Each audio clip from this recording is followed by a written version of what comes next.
L'objectif d'enseignement est évidemment très perceptible aussi à l'intérieur. Il faut se rappeler l'importance du vitrail dans les derniers siècles du Moyen-Âge.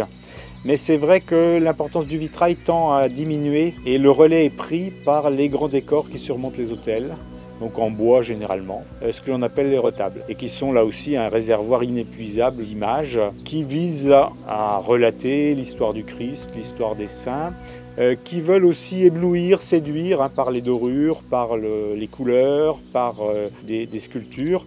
Et c'est important aussi pour comprendre nos enclos. En particulier pour le XVIIe siècle, on a beaucoup recours à la sensation, à l'impression produite sur les esprits pour faire passer un message. Alors ça peut être une impression de peur, de crainte, et on sait bien combien les ossuaires notamment peuvent jouer de cette peur de la mort, mais ça peut être aussi le ravissement que provoquent les couleurs, la dorure, et qui se veut l'anticipation du paradis. Donc c'est une époque qui mise sans doute moins sur le raisonnement que sur la sensation, sur l'impression, en particulier sur des populations qui, à l'époque, sont très majoritairement analphabètes. Et c'est aussi l'une des explications de ces bandes dessinées multipliées à l'extérieur, à l'intérieur, sur les vitraux, sur les retables, sur les statues, etc., etc.